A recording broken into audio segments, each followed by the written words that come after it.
İyi akşamlar. Avalokiteshvara Sutra'dan okumalara devam ediyoruz. Bugün 5. bölüm, yani 5. kez okuyoruz. İyi akşamlar. Avalokiteshvara Sutra'dan okumalara devam ediyoruz. Sesi kısayım ki aynı anda çift ses olmasın. Peki, paylaşımları da yapayım.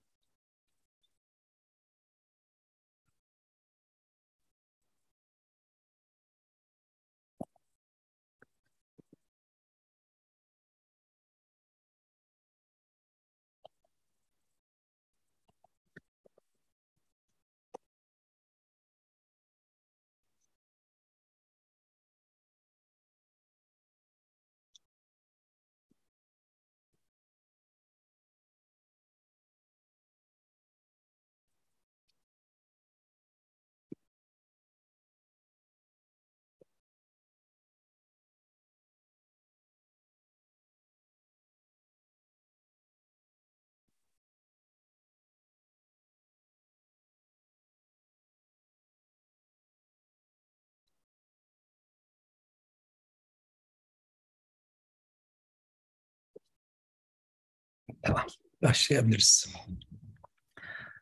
Dün kaldığım yerden, yani 4. bölümde kaldığım yerden devam edeceğim. YouTube'dan canlı olarak aktarıyorum. Dolayısıyla YouTube'dan rahatlıkla sorular yazılabilir. Oradan izleyebilirim. Merak eden varsa, sorusu olan varsa rahatlıkla YouTube'dan ulaşabilir. YouTube soru kısmı açık kalacak. Orayı takip edeceğim.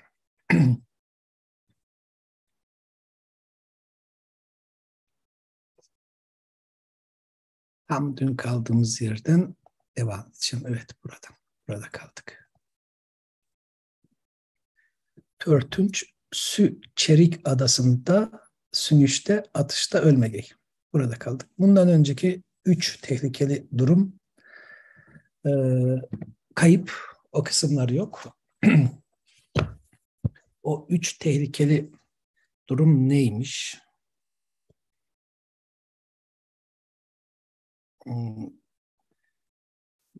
En kötü ölüm türleri şunlar diyor. Açlık ve yokluktan ölmek. Sonra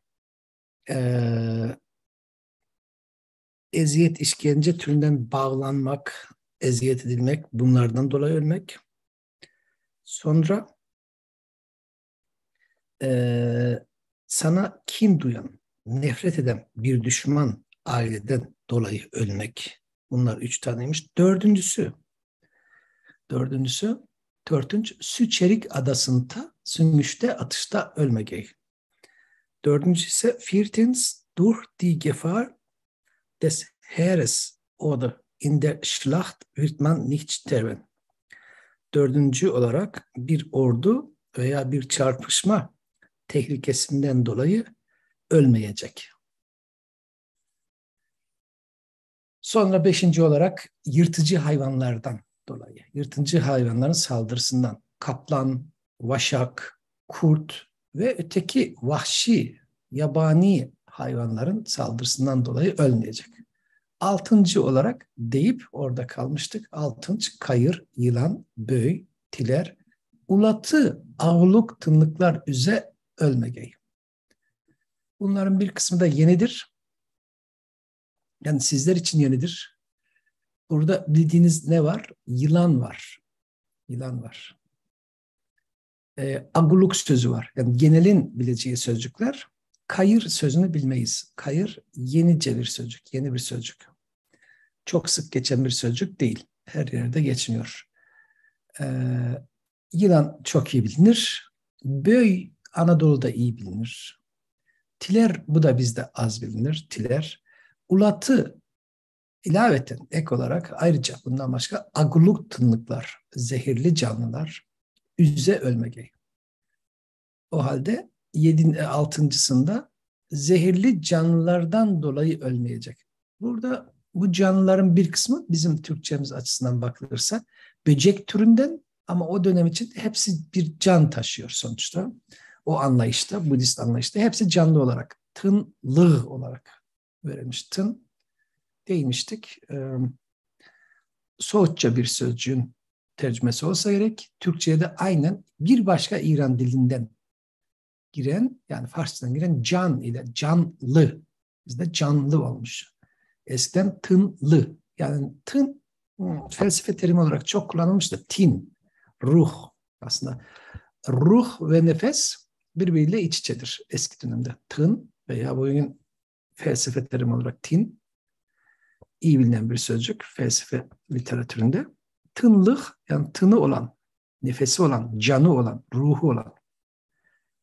Canlı kelimesi Türk dillerinde canvar olarak da geçer. Canvar, Anadolu'da canavar. Canavar, canaver. O biraz başka. Canvar. Bizde korkulası hayvan anlamında. Ama canlı. Canlı. Aguluk anlıyoruz. Ağılı, yani zehirli. Zehirli canlılar. Tiler, bu bildiğim kadarıyla e, at sineği olacaktı.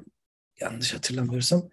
Bilgisayar ekranı benim verilerimi kapattığı için onları göremiyorum. Aslında bir yolla, bir üç kağıtla onu görebilirim. Galiba onu görebilirim, evet. Şöyle yapayım. Onu bir başka pencereye taşıyayım. Kendi verilerimi böylece bir ekranı. Tamam. Şimdi kendi verime geçebilirim. Neye bakacaktık? Buradan böğe mi bakacaktık? Sırayla gidelim. Böğ, tiler, kayır. Kayır. Şurayı kapatmadık galiba, değil mi? Şöyle yapmalıyız, evet. Evet. Ekran görülüyor mu bilmiyorum. Ben başka ekrana geçtiğimde ekran kararıyor mu? Görülüyor mu? Merak ettim. Şöyle bir kontrol edeyim. Ekran görülebiliyor mu?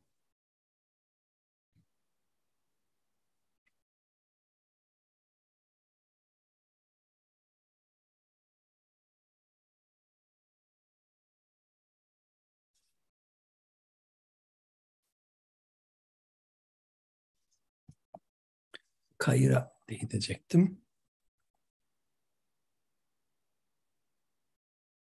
Ekran dondu mu? Görülüyor mu? Çalışıyor mu? Önce ben, en azından sesim geliyordur.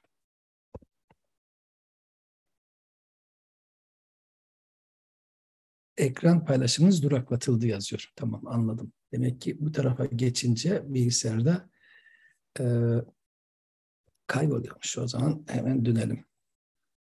Kayır, Dharani Sutra'da geçmiş. Altın Yörük 4. bölümde geçmiş. Ve Shogait Hoca'nın bu bölümle ilgili yayınında geçmiş. Çünkü bu kısım daha önce Shogait Hoca tarafından yayınlanmış. Benim notlarıma baktığımda. Zaten hocalarımız da buna yer vermiş.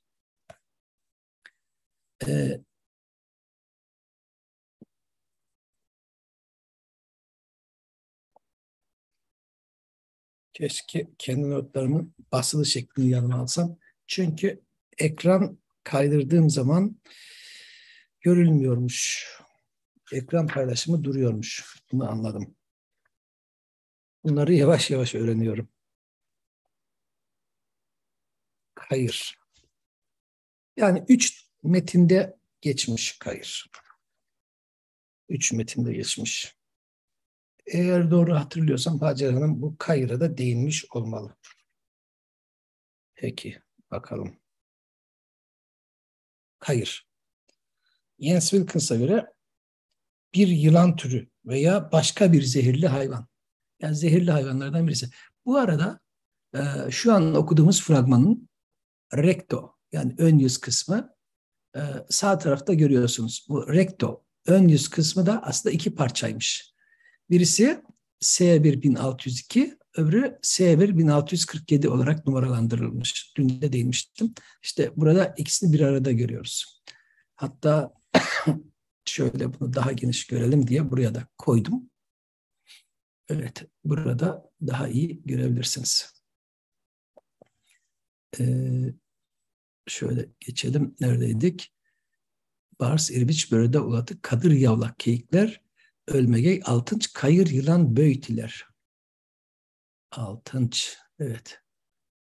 Kadır, yılan, ulatı, kadır, yılan. İşte burada.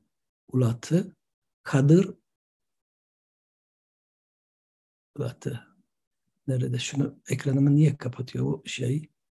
Ee, hmm, Zoom benim ekranımı kapatıyor. Göremiyorum. Kadır, yılan, böytiler. Evet. Burada olacak. Ekranımı Zoom kapatıyor. Göremiyorum. Metnimize dönmek gerek ama metnimize de dönemiyorum.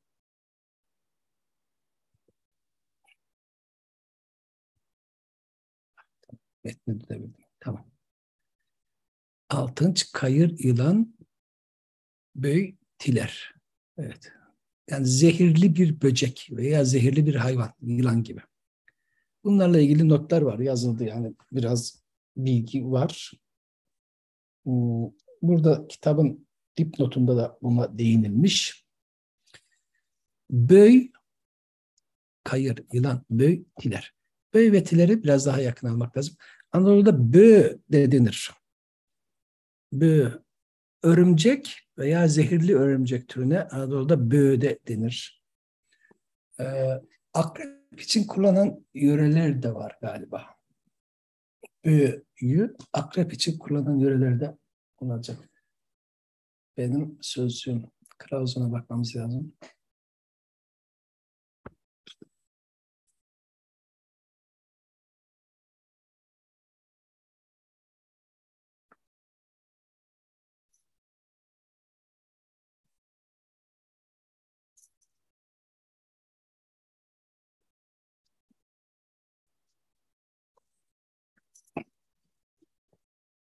Kılavuzunda hangi bilgiler var ona bakalım. Bu arada galiba kamera kapalıymış. Böy. Kılavuzunda Y ile mi yoksa sadece bö şeklinde mi? Daha önemli. Ünlü ile mi kapanıyor?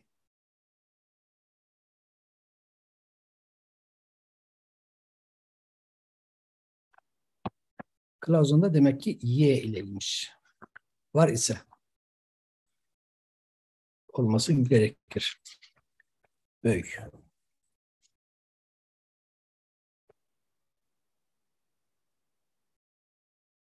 Elimdeki haliyle yani kılavuzunu okumak da zor. Evet, kılavuzun G ile verilmiş olmalı. Böy sözünden bög sözüne göndermiş. Böy sözünden bög. Kılavuzunda bög var. Bög. Bir ihtimalle divandan olabilir kılavuzunun G'li şekli. Evet. Kılavuzunda bög. Zehirli bir örümcek. Tarantula. Tarantula zehirli örümcek kılavuzunda. North Central. Kuzey merkezi Türk dillerinde mesela Kazakça'da büyü şeklinde yaşar demiş. Ee, Kumukça'da Mia, Nogayca'da Bi, Osmanlıca'da Böye demiş. Böye. Osmanlıca yani bizim dilimizde Böye. Bana göre G'li şekil bizde yaşar. Anadolu'da uzun ünlüyle bö var ise İç Anadolular bunu çok iyi bilecektir. İç Anadolu bö yani Selçuklu bölgesinde bö var ise bu G ile biter. Y ile değil. O halde Selçuklu Türkçesinde yani Oğuzca'da İstanbul'un dilini biliyorum. Onlarda nasıl kayıtlıydı bilemem. Ama Anadolu'da bög imiş ki bö olmuş. Türkmence'de möy. Türkmence möy imiş uzun ünlüyle. Başka ne bilgiler vermiş? Divan-ı Lügat-ı Türk'te de zehirli bir örümcek türü olarak verilmiş. Çağataycı'dan örnekler verilmiş. Divanda Oğuzca için bi olarak kaydedilmiş ama bu Clauson'un okuyuşu. Codex Cumanicus'ta böv imiş. Böv, örümcek imiş. Bulgatül Müştak'ta ankabut yani örümcek denmiş. Osmanlıca ise böv ve böy olarak geçmiş. Böv ve böy. Clauson'un dayandığı kaynaklar arama sözlüğünün 1. baskısıdır. 2. baskısına bakmanız gerekir. 2. baskısında ne gibi ekler, ilaveler var? Yani kastettiğim bu. Bakalım. Yeni veriler, düzeltiler var mı? Yani G'li bir örnek var mı? Yok. G'li bir örnek yok. Böy diye bakalım tarama sözlüğüne.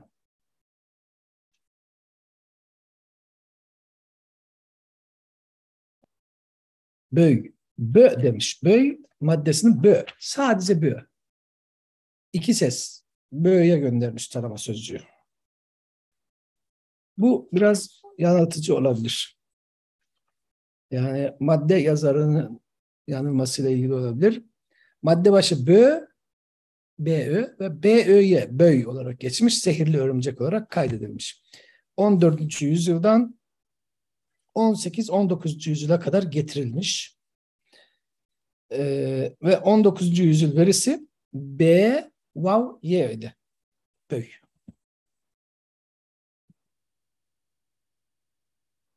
Bu arada not yazmak isteyen varsa veya yazan varsa evet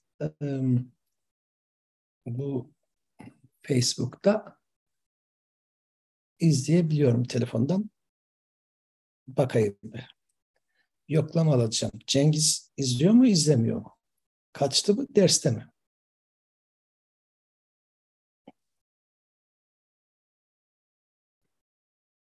Şöyle bir yan tarafa YouTube'a hızla geçip hemen geri geleyim.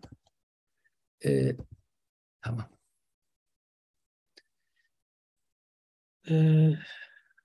Böyle söyledim. YouTube'u soruları aynı anda görebilmem için galiba bu ekranı karartmam gerekiyor. YouTube'u telefondan görebilir miyim? O kadar iyi bilmiyorum. Bir deneyeyim. Soruları telefondan izleyebilirim gerekirse.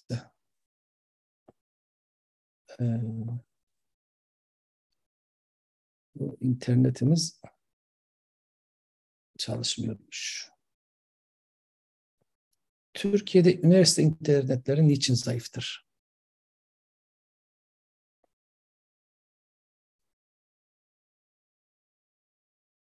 Üniversite internetlerinin güçlendirilmesi gerekiyor.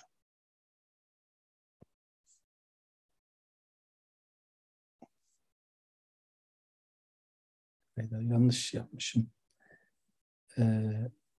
Bu üniversite internetini telefondan kapatıp normal internete geçip izlemeye çalışacağım. Eğer sorular varsa bir de YouTube'u görmeye çalışacağım telefondan. YouTube sorularını buradan görebiliyorum. Evet, buradan sorular görülebiliyormuş. O halde hiç ekranı bozmadan buradan devam edeyim. Böğü kısmına geçelim. O halde kayır yılan, o halde bu ikisi sürüngen olmalı. Zehirli sürüngen. Yılandan dolayı biliyoruz. Böğ, tiler, bunlar da böcek türü olmalı. Tiler at sineği gibi bir hayvandı. Öyle bir böcekti. Ben de hayvan demeye başladım. Bir böcek olacak. Tiler at sineği türünden. Tiler at sineği türünden bir böcek olacaktı. Ama tekrar bakayım.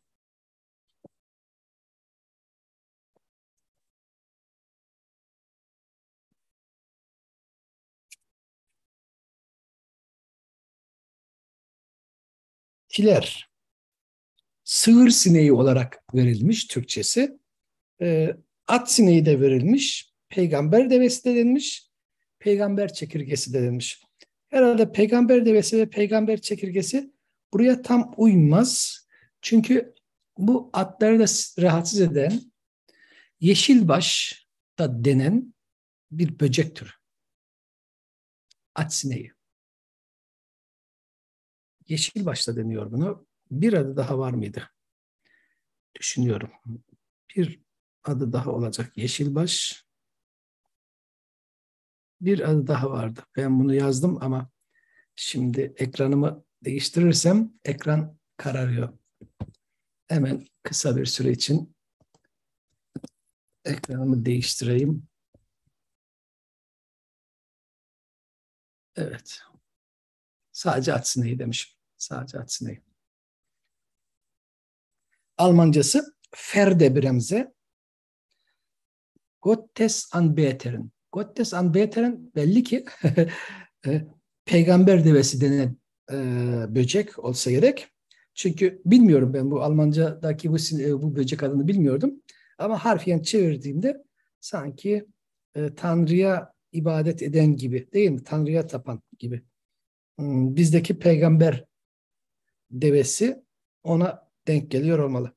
Ama benim bildiğim Ferdi Bremse tam olarak yeşilbaşa at sineğine denk gelir.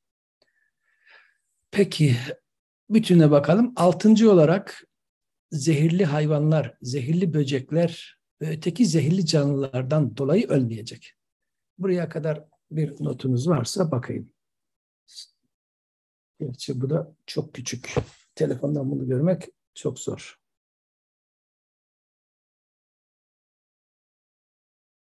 Tamam. Evet. Çağdaş Uygurca deve üstünde böğ çalmak varmış. Yani şansı olmayan kişi içinmiş bu. Herhalde gelen yazan arkadaşımızın notundan Uygur olduğunu anlıyorum. Galiba Uygur olsa gerek. Peki. Buradan devam edelim. Yetinç, otka köyüp, suka tokutup, eltip ölmegey. Yedinci olarak ateşten dolayı yanıp, ateşe düşüp, yanıp, su sıçratıp, su taşıyıp, su atıp, su getirip ölmeyecek. Ot, ateş sözüdür. Genelde ateş anlamındaki ot iki o ile yazılır. Bu sanki uzun ünlü olduğu için böyle yazılmış gibi, ama eski Uygurca'da uzun ünlüler böyle iki ünlüyle yazılması söz konusu değil. İki ünlüyle yazılan her sözde uzun ünlü göstermez. Köymek, yanmak. Köymek sözünü Anadolu'da bilenler olacak. Benim dersimi alan öğrenciler de bilir. Çok dikkatimi çeken de bir iki eski Osmanlıca, yani Osmanlı öncesi Anadolu Türkçesi metinde e, bu sözün okunuşuna ilişkin hatalardır. Bizim Anadolu'daki karşılığı bunun göğünmektir. Yunus Emre'den bilirsiniz.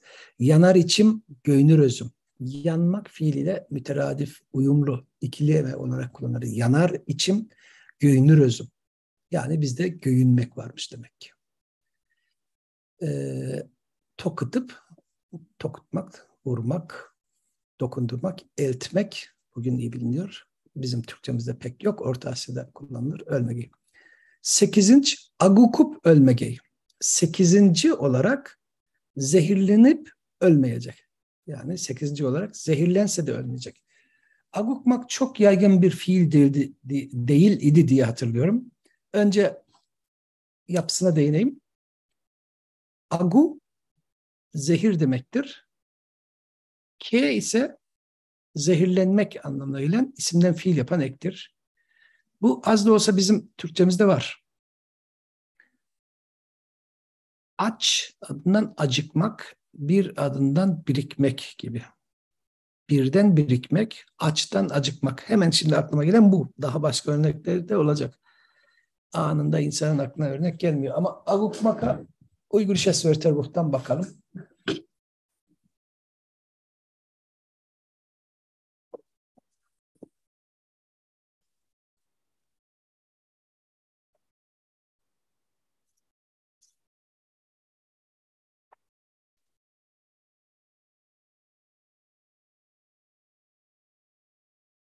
Agukmak. Tam da dediğim gibi. En kısa maddelerden birisi. Bir kez Kuanşin-Posar'dan, bir kez Altın ikinci kez yine Altın üçüncü kez Uygurische Sprachdenkmäler, dördüncü kez Türkische Tufantext 3, yani Mani metni olsa gerek. Son olarak da Türkische Tufantext 7, yani astronomi ile ilgili, astronomi, astroloji, birçok şey var orada. Yıldız bilimi ile ilgili cildinde. Acaba ben buna ilave bir şey koydum mu bilmiyorum. Şu anki okuduğumuz metin, daha doğrusu kitabın bütünü, daha önce yayımlanmış, başka kitaplarda değişik bölümlerde yayımlanmış parçaları da içerir. Dolayısıyla bu metin, evet, Shogaito Hoca'nın daha önce yayımladığı metinler içerisinde geçer. Ben çok kısa kendi verilerime bir bakayım. Ekran belki duracak bu süreçte. Umarım sesim gelir. Bakayım kendi verilerime. Evet. Altın Yaruk 8'de şu an Zan'da. Orada da geçermiş. Şu an Zan'da geçermiş. Hamin Üssası'nda geçermiş. Mighty Smith'in. Bundan başka evet. Sime Hoca'yla Kara Hoca'nın, yine yani bu kitabı hazırlayan hocalarımızdan yayınladığı uydurma sutralardan birisinde Apokrife Sutra. Orada da geçermiş. Bu Agukmak benim verilerime göre. Gerçi Apokrife Sutra'da geçerse Uygurisches Wörterbuch'ta yer verilirdi. Ya ben yanlış not aldım. Bunu kontrol etmeliyim. Sonuç, agukmak, zehirlenmek. Ve Uygurisches Wörterbuch'a göre düşünce açısından zehirlenmek, kirlenmek anlamda varmış. Buraya kadar okuduklarımdan bitireyim, ondan sonra sayfaya bakalım. Hocalarımızın notlarına sonra bakayım. 9. Yelvikip ölmegey.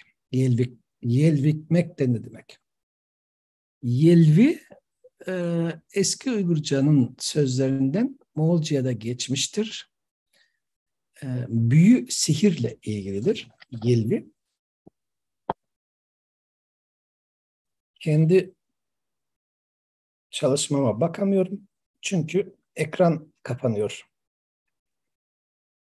Bir sonraki defa kağıda basılı veriden bakacağım. Evet. Yelvi.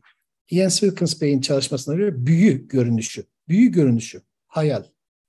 Aslında büyü demek tek başına daha iyiydi. İlk önce büyü daha uygun olacaktı. Zaubererscheinung. Zaubertrug. Hayal, kuruntu da denmiş Yelvi. Alt maddelerinde sihir büyü. Evet, sihir büyü. Bu Moğolca'da geçmiş bir söz. Bu Yelvi. Yelvikmek işte buradan türemiş isim. Az önceki agukmak gibi. Agukmak. Yelvi, yelvikmek. Büyülenip, sihirlenip olacak yelvikmek. Nasıl verilmiş? Şeytana tutulmuş olmak, cinlenmiş olmak, büyülenmiş olmak, büyülenmek. Efsunlanmak da diyebiliriz biz. Efsunlanmak. 9. olarak efsunlanacak ama yine ölmeyecek. Efsunlanıp ölmeyecek.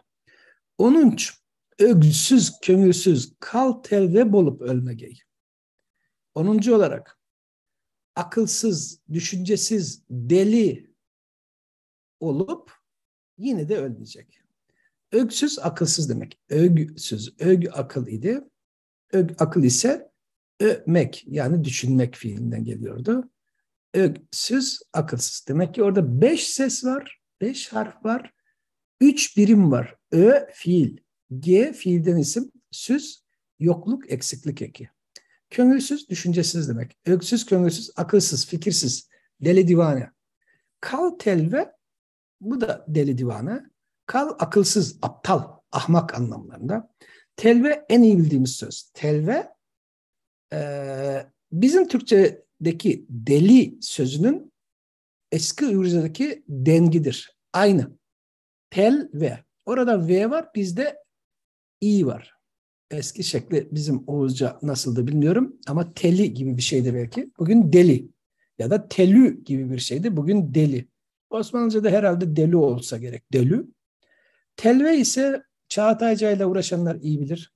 Tilberep, Orta Asya Türk dillerinden. Tilberep Çağatayca'da delirip. Tilbe şeklinde galiba. Tilbe veya tilve. Çağatayca, Özbekçe, Çağdaş Uygurca ile uğraşanlar bunu çok iyi bilir. Kaltel ve ikisi birlikte aptal, deli. Bir yegirminç, ediz tag, ediz sögüt, terin yar yar tudun, tüşüp ölmegey. Buraya kadar bir durup soru var mı? Bakayım sonra yine devam edeceğim.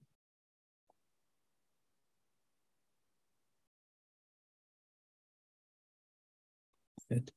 Bu Facebook'ta not soru var mı ona bakıyorum.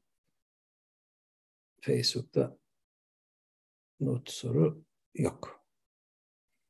Tamam. O zaman tekrar buraya telefonu YouTube'a ayarlıyorum. Soru varsa buradan bakarım.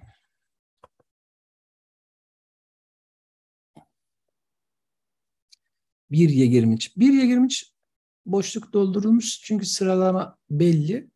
Ondan sonra 13'ten sonra 11. gelecek. Eski Türk sayı sistemine göre 11 nasıl söylenecek? 1 Y20. Sıra sayı şekli ise 1 Y23. 1 Y23 yani 11. Ediz tag, ediz sögüt, terin yar yartudun, tüşüp ölmegey. Ediz tag, yüksek dağ. Ediz yüksek demek. Ediz sögüt, yüksek ağaç. Terin yar, derin uçurum. Yartu, yarın muadili. Aynı. Yartu da çok geçen bir söz değilmiş. Bakalım yartuya. Önce yartuya bakayım.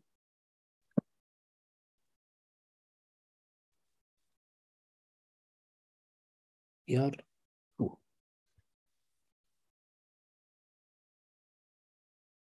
Yartu. Bergspalt. Dağ yarığı.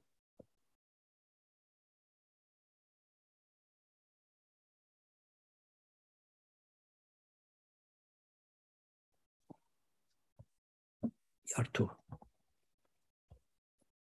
Jens Wilkins Bey'in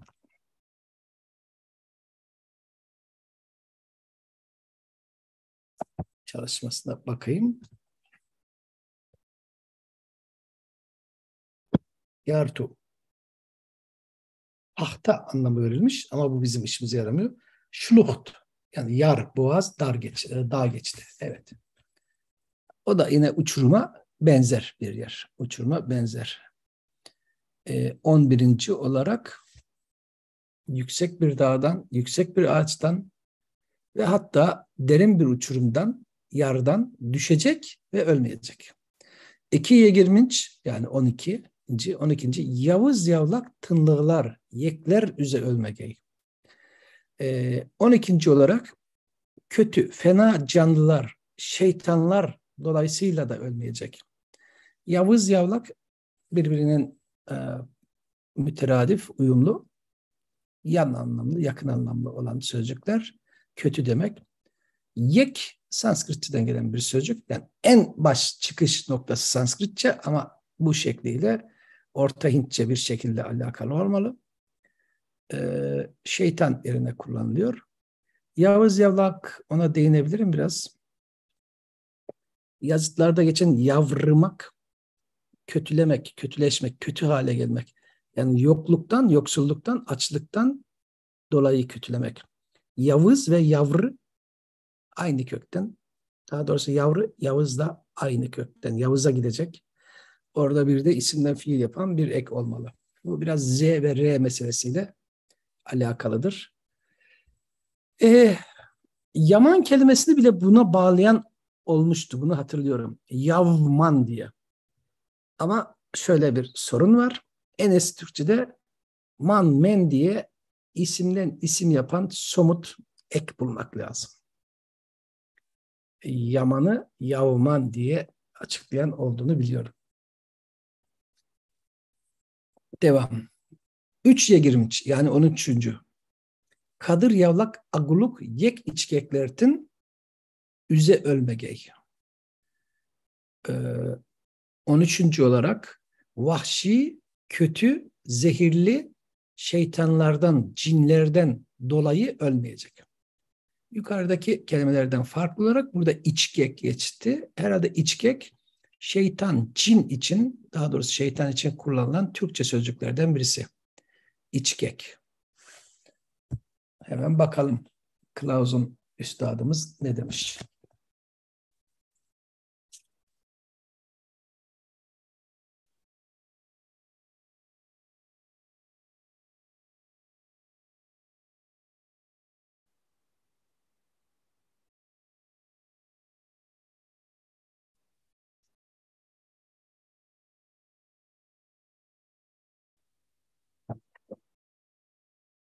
Klaus'un tam tahmin ettiğim gibi gek yapım ekiyle alakalı olmalı. İçmek, yani yutmak. Şeytan insanı yutuyor, içine çekiyor, içiyor. İçkek. Ve yek kelimesinin Türkçe dengi olmalı diyor.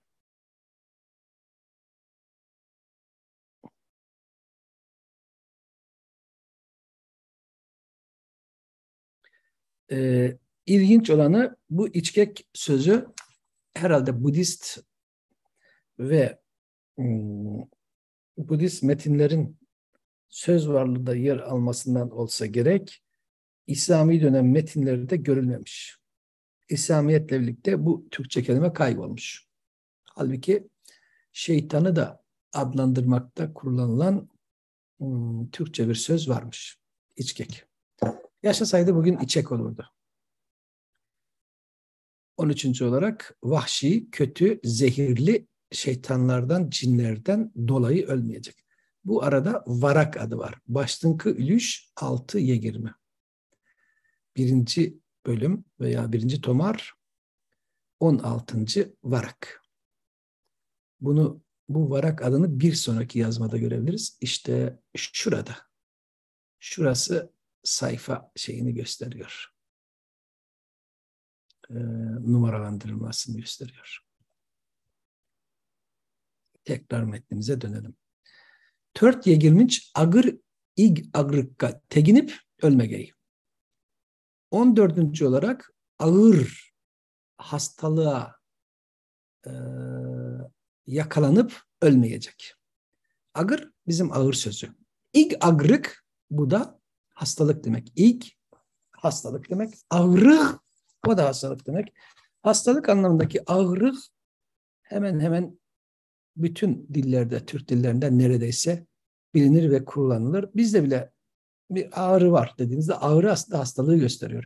Vurmaktan dolayı, bir darbe almaktan dolayı çekilen acı değil, içinizde bir sızı var. O işte hastalık. Ağrık şekliyle de kullanılan diller var. Teginmek, yakalanmak. Bu tamamlama soru işaretiyle verilmiş zaten. 5'ye girmiş, boguzlanıp, sançınıp, bogunup ölmek. Soru var mı? Bir bakayım. Yok, devam edebilirim. Zaten gözüm zor görüyor.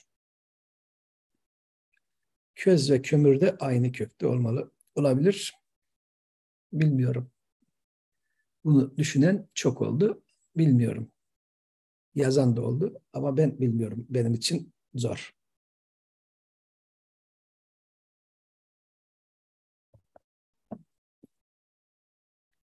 benim için zor. O etimoloji, yani onu söylemek zor.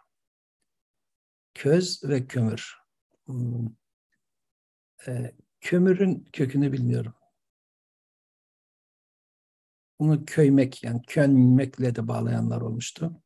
Köz tabii ki belli. Orada bir Z olabilir. Kö ve Z olabilir. Köz. Teorik olarak mümkün. Peki, devam.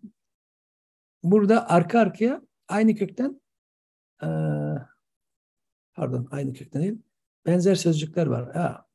Boğuzlanmak ve boğunmak. Boğuzlanmak ve boğunmak. 15. olarak boğulup, yani boğazlanıp, deşilip, sançınmak. Sançmak, batırmak aslında. Sançınmak, batırılmak veya kendisine batırmak. Boğunmak, boğulmak, ölmeye. 15. olarak boğazlanacak, ne bileyim, delinecek ya da bıçaklanacak, mızraklanacak. Aslında sançılmak, burada mızraklanacak olabilir. Mızraklanacak, boğulacak ama yine ölmeyecek.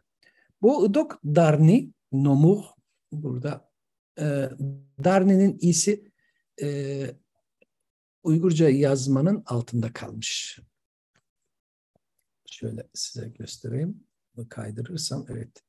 Çipek olmasından dolayı Çipek'in, taramanın şeyi.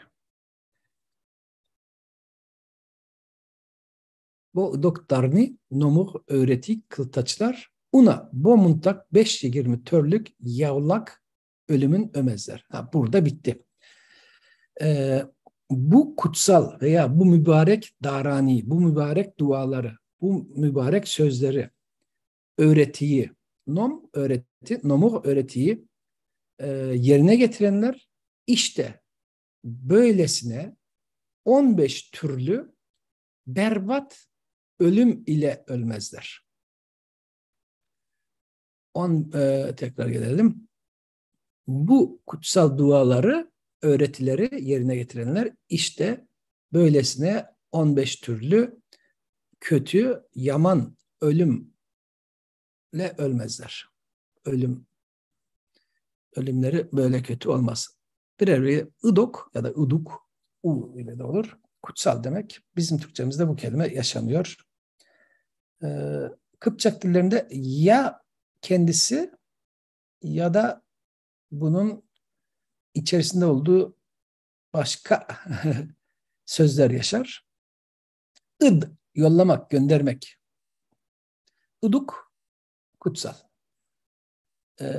Karayıcı'da yanlış hatırlamıyorsam ıyık olacaktı. Iyık.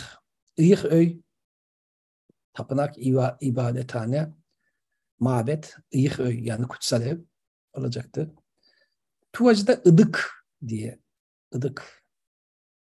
Idık. Yani çünkü Tuvacı ıdık, ıduk şeklini gösteriyor bize. Iduk şeklinden geliyor. Iduk. Düzlük, yuvarlaklık uyumuna, evet. İlk ı'nın düz olması sebebiyle ikinci hecedeki u yuvarlak ünde düzleşiyor. Uyumla ıdık şeklini alıyor. Iyık ve ıdık şekilleri var. Izık şekli de var tabii, Hakasça'yı derseniz. Yani bizim dilimiz dışında birçok dilde bunun izi var. Kutsal demek. Darni, dün ve önceki gün söylemiştim. Bir tür dua. Sanskritçedir bu darniler. Nom öğreti demektir. Nom. Öğreti. Bizim dilimizde bu nom Türkoloji öğrencileri bıkmıştır bunu dinlemekten. Namus sözünün içerisinde yaşar. Namus ile nom aynı köktendir. Çünkü nom sözünün eski şekli nomos. Yunancası nomos. Süryanice şekli kanun anlamıyla namus. Soğutça şekli nomdur. Bu kanun dini kanundur, yani öğretidir. Nom aslında kanun demek. Budist metinlerde dini kanun, dini öğreti. Hemen yanı başında da Türkçe öğretik sözü gelir. Nom ve öğretik dharma demektir. Dharma, Sanskritçe dharma karşılığı. Bu nom bugün Tuvaca'da ve Moğolca'da yaşar. Bu kutsal darniyi, öğretiyi yerine getirenler işte, una işte anlamda. Una'nın yanında muna şekli de vardı. Una, muna. İkisi de var. Buna Bomontak 5-20 türlük 15 türlü yavlak ölümle karşılaşmaları. Netegin 5-20 türlük edgü tuğumun tuvarlar tepteser. Peki 15 türlü berbat ölümle karşılaşmıyorsa 15 türlü iyi doğum da olmalı değil mi? Netegin hangi şekilde, hangi suretle 15 türlü iyi doğum ile doğarlar diye derseniz, tepteser deyip derse harfiyen ama derseniz yani sorarsanız. Neteg nasıl demektir? Bizim Türkçemizdeki nitelik sözünün lik ekini atarsanız netek ortaya çıkar. Nete ya da nite. Hatırlıyorsunuz netekim diyenler de vardı değil mi? Netekim. İşte netekimdeki nete budur. G'si bizde kaybolur. Çünkü ikinci hece sonundaki bütün G'ler bütün Oğuz dillerinde kaybolur. Ne ve teg yani ne ve teg aslında birleşik bir sözcük. Ne ve gibi anlamdaki teg ile birleşmiş. Sondaki neye burada birliktelik, beraberlik veya instrumental, araç birçok adı var değil mi? Peki ne suretle 15 türlü edgü tugumun iyi doğum ile doğarlar. Bizim Türkçemizdeki oğlu bazı sözcükler karlık grubu dillerde ve bazı Türk dillerinde uğurludur. İşte tuğmak da bunlardan birisi. Bu sebeple tuğumun tuğarlar, doğum ile doğarlar derseniz en ilki kayı oranta tuğzar, ürük uzatı edgü ilke hanka tuşar. Edgü, onu da hızla söyleyelim. Bilen çok olduğu için hızla söyleyelim. D'ler Y olduğu için eygü olur. Eygü. G düşünce eyyü olur. Demirel'in dilinde vardı değil mi? Eyi ya da eyyü. Sonra eyyüden de eyiye geçer. Eyi olur. O eyle daralınca ikinci hecedeki i'nin etkisiyle iyi olur. Hatta y bile kısalır. Uzunca bir i ile i şeklini alır. Bu sebeple Japonya'ya gidenler Japonca i desnedeki i ile bunu karşılaştırıp aha yakaladık. Türkçe Japonca zaten akrabaydı. Buyurun. İyiler burada derler ki hiç öyle değil. Peki. Nasıl olur da 15 türlü iyi, güzel doğum ile doğarlar diye sorarsanız en ilki kayı oranta tuğsar, ürük uzatı edgü ilke hanka tuşar. En ilki bu birleşik bir sözcük. Birincisi en yani bizdeki en çoktaki en. İlki ise birinci sözüdür. Bizim ilk sözü ikincil bir sözcüktür. İlk sözünün sonundaki i bir yolla kaybolmuş. Bunun türlü açıklamaları var, türlü açıklama denemeleri var. Yani bizim ilk sözü eksik, kaybolmuş, i'si kaybolmuş. İlki daha doğru bir şekilde. İlki sözü yazıtlardaki ilgeri sözüyle köktaş. Bugün ileri sözü var ya, İlk sözü ileri sözüyle bizim Türkçemizden örnek verecek olursam ileri sözüyle köktaştır. Kayı oranta tuhsar hangi mekanda, hangi yerde, hangi ülkede, hangi yerde doğarsa ürük uzatı sürekli, uzun süre, her daim, aslında her daim edgü elke hanka tuşar. İyi hanedana veya iyi yönetime, iyi hakana denk gelir. El-han, hakan. El aslında tek başına ülke, hanedan, yönetim anlamları taşır. El ve han yan yana gelince işte bildiğiniz Elhan olur. Elhan da İran'ı yöneten Moğollara verilen ad değil mi? İlhan, İlhani. Aslında İlhan ikinci doğrusu Elhan. El ve han. El ve handır. Bu K ve K her ikisinin sonundaki el, K, han, K datif. Yani yaklaşma. Bizim Türkiye Türkçesindeki ismin E hali. Ele hana yani ele hana, hakana. Denk gelirse tuş denk gelmek demek. Rastlamak demek. O halde rastlamak ya da tesadüf etmek sözünün de Türkçesi varmış. Arapçaya ihtiyaç yokmuş. Bu meraklıları için söylüyorum. Arapça olmasaydı diyenler için. İkinti, birinci söyledi. Ürük uzatı orun elde edgü balık uluşta tuğar. İkinci olarak her daim orta ülkede iyi ülke ve şehirde doğar. Burada ben hızla okumuştum. 5 dakika kadar hızla okumuştum. Ne var diye. Bu Budist bir metin ve esası Sanskritçe'ye dayanmalı. Sanskritçe'ye dayanan bir yerde ortun el nasıl olur diye düşündüm. İlgimi çekti. Hemen aşağıya bir bakayım dedim ne var diye. Neredeydik biz? Ekinti, ürük uzatı. Yani ikinci olarak her daim orta ülkede, iyi şehirde, memlekette doğar. İkinciye hemen baktım. Burası ikinci ve doğum burada ele alınır. Sonra şu ikisi, işte bu ikisi edgü balık, uluş onun karşılığındadır. Hop kaydı, evet. Bu hem uluş hem balık birkaç sözcüğü karşılayabilir. Uluş da olur, balık da olur. Yani ülke, şehir, toprak. Hemen yanındaki esas olarak edgüyü gösterecek. Ama ortun el yok. Diye bunu açıklama gereği duydum. Ortun el, orton uluş diye geçer aslında. Orton uluş Çin'i gösterir. Zhongguo. Eski metinlerde orta ülke. Orton el veya orton uluş ortadaki, yani merkezdeki ülke. Bu sebeple sanki bu orton el bana göre, bir yanlışlık yapmış olmayayım ama, metne çevirmence katılmış gibi. Bu benim düşüncem, yanlış olabilir. Hocalarım beni bağışlasın eğer bir hata varsa.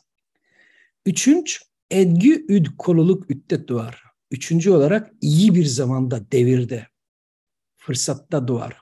Üd zaman demek. Zaman vakit demek. Bizim Türkçemizdeki öğle sözündeki öğ ve öğün sözündeki öğüdür. Dersleri alanlar, eski Türkçe dersleri alanlar bundan da bıktılar dinlemekten. Evet. Çünkü bu üd Oğuzların dilinde öd imiş eskiden. Yanlış hatırlamıyorsam Altayca'da normal ses gelişimiyle öy şeklinde öy. Ö ve ye. Eski Türkçe öd, öy olur. Bizim dilimizde de öyle olmalıydı. Yumuşak G'li şekil ikincildir. Öğün sözü de öğün olmalıydı. Bu yumuşak G'li ya da G'li şekil ikincildir. Çünkü eski şekli bu D içeriyor. Bu sayfayı bitirelim en azından istiyorum. Çünkü süremiz 5 dakika kalmış şeye göre. 1 saatin dolmasına anında kapatabiliyor.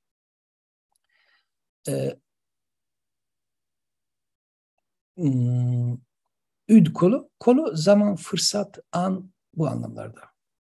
Törtünç, ürük uzatı, edgü, ögleri sokuşur.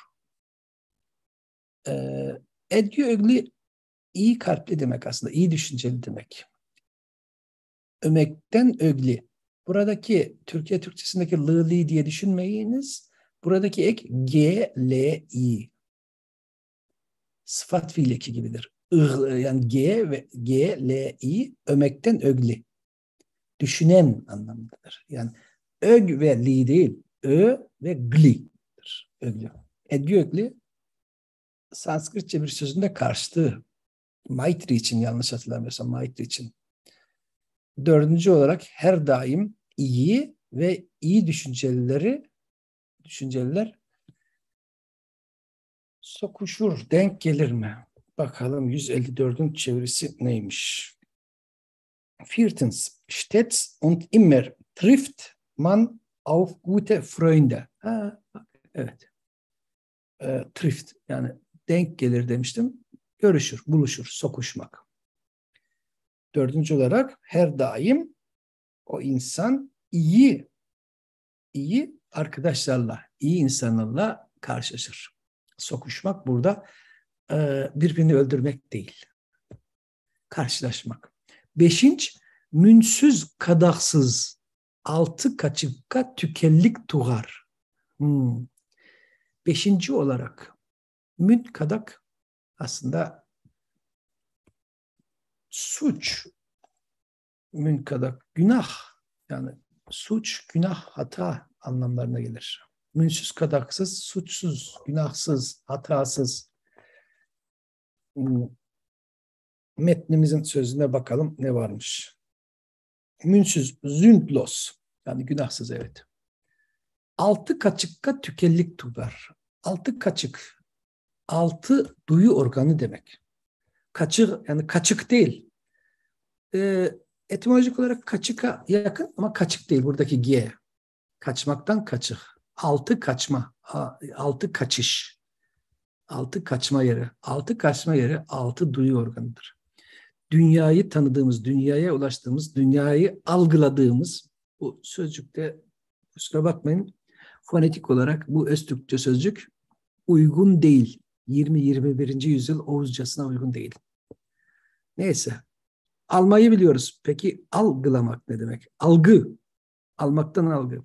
Yemekten, bilmekten bilgi gibi herhalde. Öyle düşünülmüş. Ama alı olmalıydı. Çünkü Türkçe'de gıgi eki olmaz bugünkü Türkçe'de. Eski Türkçe gugü bugün sadece ı-i, u-i olarak yaşardı. Neyse, konumuz o değildi. Altı kaçık, altı duyu organı. Dünyayı algıladığımız altı duyu. Göz de bunlardan. Göz, burun, kulak, ağız, bunlar aracılığıyla temas sağlanıyor. Ya görüyorsun, ya duyuyorsun, ya parmağınla dokunarak hissediyorsun, ya dilinle tadıyorsun, ağzınla tadıyorsun. Bunlar dünya ile teması sağlayan organlar. O halde beşinci olarak günahsız, suçsuz ve altı duyu organına mükemmel sahip olarak doğarlar. Tükellik mükemmel, eksiksiz. Tam. Buraya kadar okuduktan sonra hocalarımızın notları var mı? Onlara bakalım. Bu zehirli böceklerle ilgili notlar vardı. Yar yartu, yara yer verilmiş. Yartu dar geçit, yani yine tehlikeli bir yer. Buna yer verilmiş. Evet. Sonra balık uluş, Çince guo karşılığıdır denmiş, yani ülke demektir. Altı kaçır ise Çince Schengen. Schengen.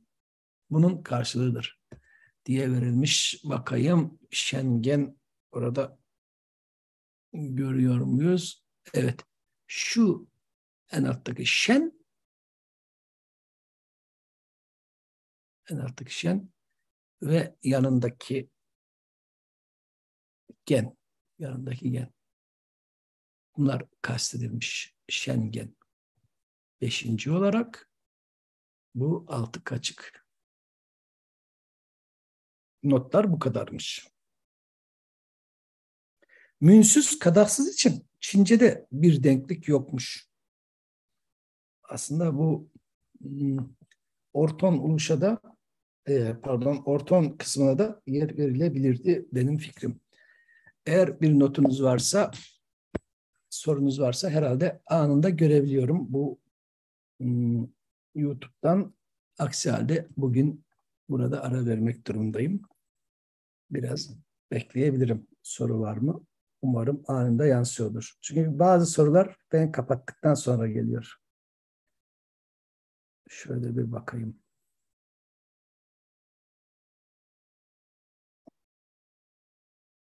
Facebook'ta herhangi bir soru yok. YouTube'da da soru yoksa bugünlük bu kadar yeterli. Hafta sonu pek vaktim olacağını sanmıyorum. Bir soru varsa yazarsanız sonra ben cevaplayacağım. Bugünlük burada bırakıyorum.